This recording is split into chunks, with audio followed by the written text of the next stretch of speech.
श्री वेंकटेश्वर स्वामी temple यानी तिरुपति बालाजी आंध्र प्रदेश के Tirumala hills में स्थित है।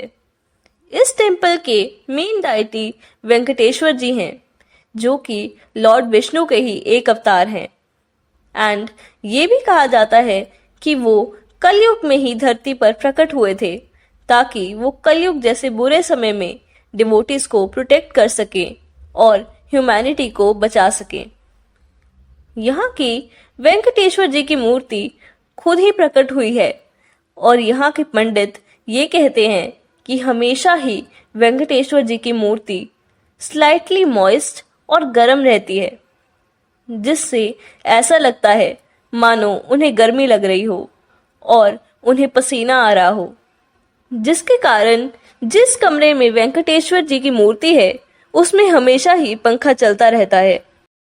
यहाँ हर साल लाखों करोड़ों की गिनती में डिवोटीज लॉर्ड वेंकटेश्वर की ब्लेसिंग्स लेने के लिए आते हैं। तो आज मैं आपको इसी टेम्पल से रिलेटेड कुछ माइथोलॉजिकल कहानियों के बारे में बताऊंगी। So without further ado, let's get started. Tirupati Balaji temple में हर महीने अराउंड 100 करोड़ रुपए डिवोटीज द्वारा चढ़ाए जाते हैं। पर इसी टेम्पल में इतनी मनी ऑफरिंग क्यों होती है? इसके पीछे एक स्टोरी है। इस स्टोरी के अनुसार ऋषि भृगु ब्रह्मा, विष्णु और शिव के पास जाते हैं ताकि वो ये पता लगा सकें कि इन तीनों में से कौन सबसे शक्तिशाली है।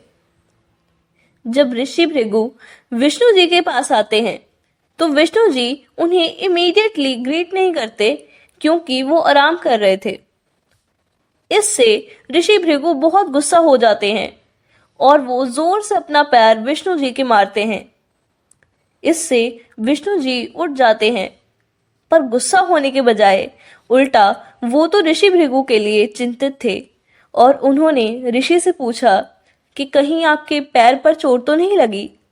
ये सुनकर ऋषि भृगु बहुत शर्मिंदा हुए और उन्होंने विष्णु जी से माफी मांगी। विष्णु जी तो माफी मंजूर कर लेते हैं, पर लक्ष्मी माँ को काफी अपमानित फील होता है, इसलिए वो वैकुंठ को छोड़कर धरती पर चली जाती हैं और धरती पर वो राजकुमारी पद्मावती के रूप में रहने लगती हैं। फिर लक्ष्मी माता को वापस लाने के लिए विष्णु जी धरती पर वेंकटेश्वर के रूप में इनकारनेट करते हैं। अब वेंकटेश्वर जी को राजकुमारी पद्मावती से शादी करने के लिए एक ग्रैंड वेडिंग अरेंज करनी थी, एज पद्मावती राजघराने से थी। बट ऐसा करने के लिए उनके पास इतने पैसे नहीं थे। सो वेंकटेश्वर जी ने पैसों के देवता कुबेर जी से कुछ पैसे उधार लिए और उन्होंने कुबेर जी को ये वचन दिया कि वो उन्हें वो सारे पैसे कलयुग के अंत तक लौटा देंगे। इस तरह राजकुमारी पद्मावती और वेंकटेश्वर जी की शादी हो जाती है।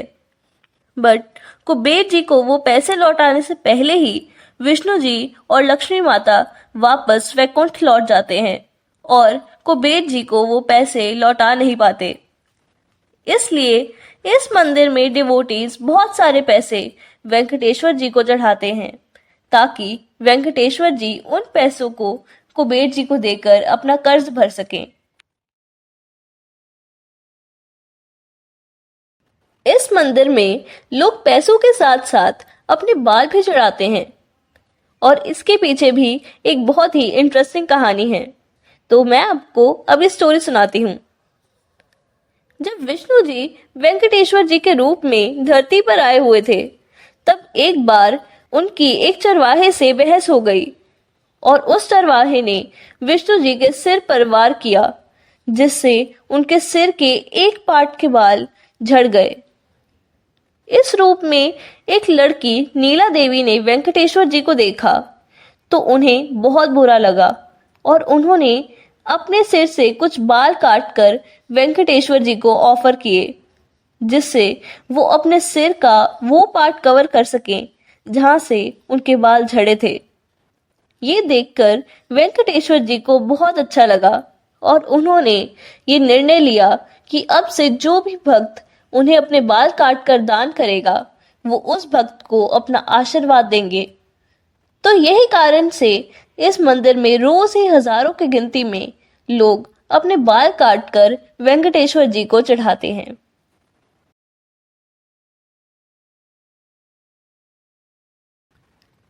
लॉर्ड वराहा विष्णु जी के ही एक अवतार थे। वराहा जी राक्षस हिरण्यक्ष को हराने के बाद वेंकटाद्रि हिल्स में रहने लगे थे और जब वेंकटेश्वर जी उन पहाड़ों में गए तो उन्होंने वराहा जी से वहां रहने की आज्ञा मांगी।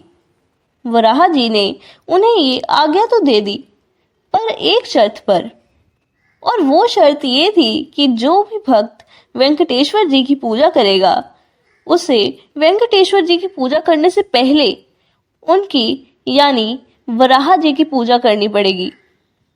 इसी कारण से सभी भक्त तिरुपति बालाजी मंदिर जाने से पहले वराहा स्वामी मंदिर जरूर जाते हैं। तो ये थी इस टेम्पल से जुड़ी कुछ इंटरेस्टिंग कहानियां। अगर आपको इस वीडियो में मजा आया हो तो कमेंट्स में जय वेंकटेश्वर जी लिखना मत भूलना और मेरी इस वीडियो को लाइक करके चैनल को सब्सक्राइब जरूर करना। तो अब हम मिलते हैं अपनी नेक्स्ट वीडियो में। तब तक bye bye and take care.